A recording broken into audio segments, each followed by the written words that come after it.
I'm making this video because I think it's very important for Black women and Black girls to be able to love themselves.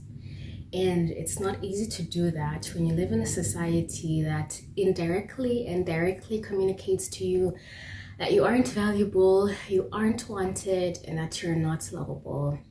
And it puts you in this strange crossroads where, because you're female, you're valued primarily for looking beautiful, and then tells you that white is beautiful and you're not white, so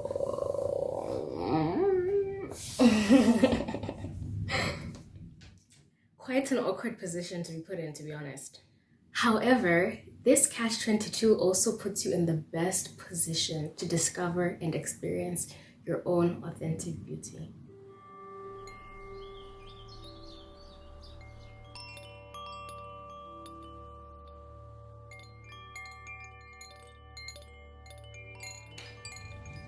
So if you've grown up or are growing up in a society that upholds your Eurocentric or European features as the standard of beauty, you might have experienced features such as darker skin, coilier hair, bigger, wider noses, etc., as being unwanted and desirable or ugly because of the messages that have been sent to you through the people around you and through media around you. And the first part of accepting your beauty is realizing that society is, excuse my language, sometimes full of shit.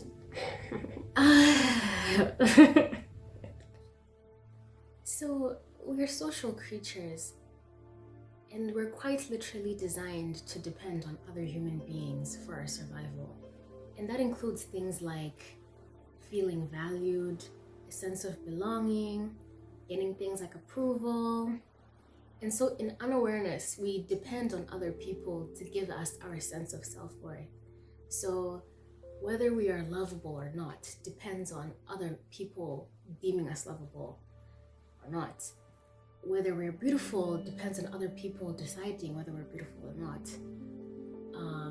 Whether we're clever depends on other people seeing us clever or not. And the list goes on and on and on. The problem with that is, again, my language, people are sometimes full of shit. They might believe that they can be an objective judge of characteristics like beauty or intelligence or whatever it is. But oftentimes these standards, for example, if it's one standard of beauty, oftentimes this can become one big conflated defense mechanism that is being used by the person wielding it to gain a sense of superiority and to avoid their own feelings of inferiority and inadequacy that came from wounds long ago for them in life. So these standards are also very fickle. Let me give you an example of just how fickle these standards are. During part of my childhood, I went to school that was predominantly white, and I grew up in a neighborhood that was predominantly white in South Africa.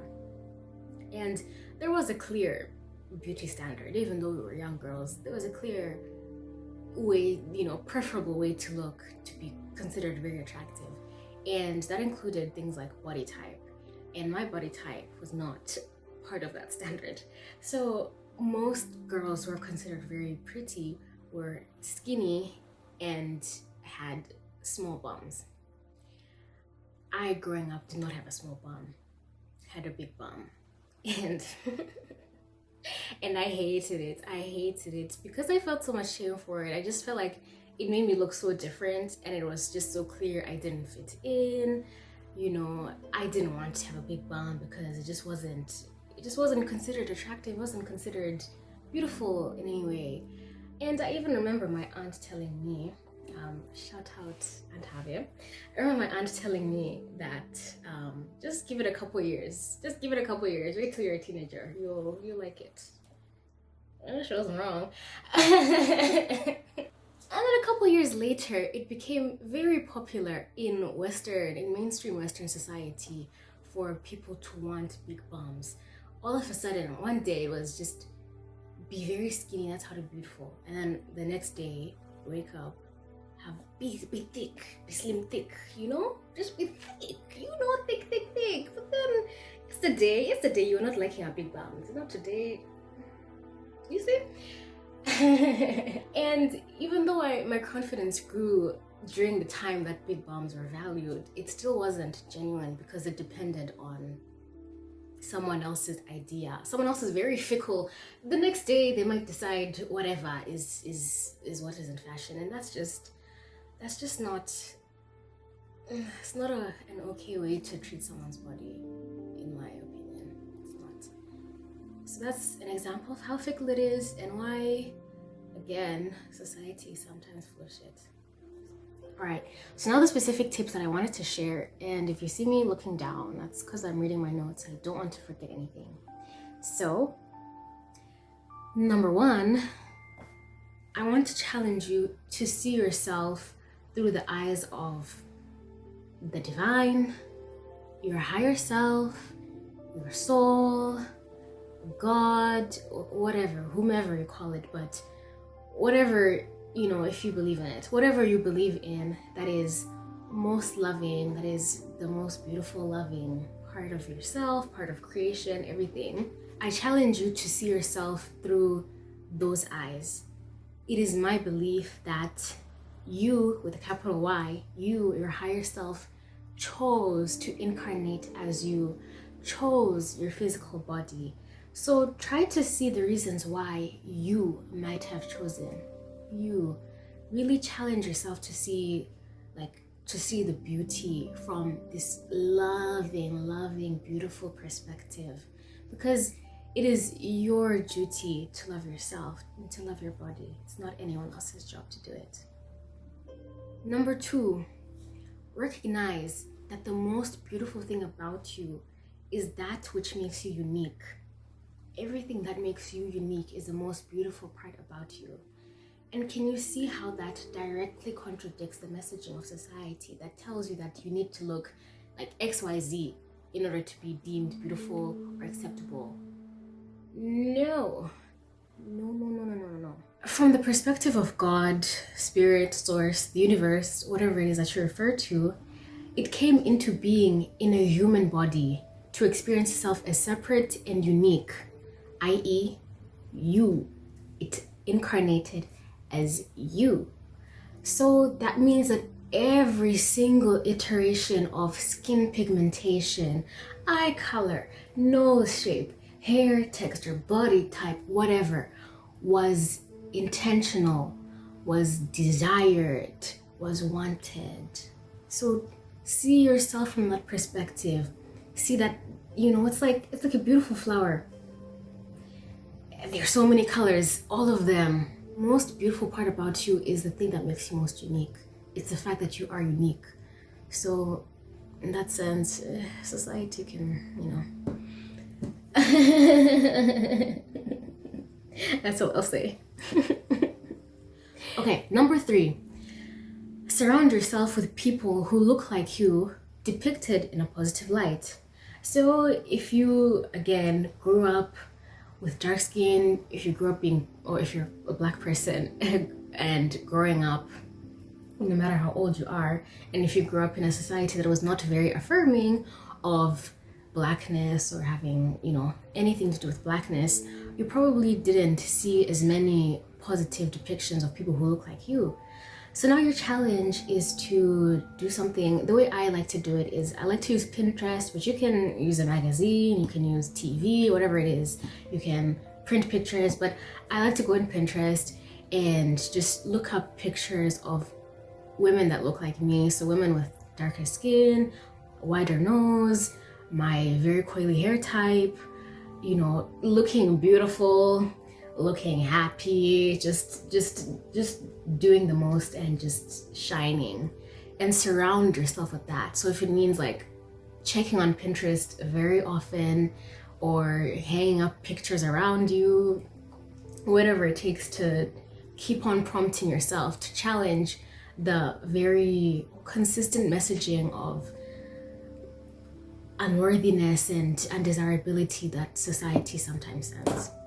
Number 4, which is closely linked to the one I just shared. So surround yourself with examples, whether it's again images or media of television, whatever it is, of people who have your specific features, and challenge yourself to see the beauty in them. So this might be difficult if you are starting from a place where you don't think that someone with your specific features could be beautiful, but that's the challenge.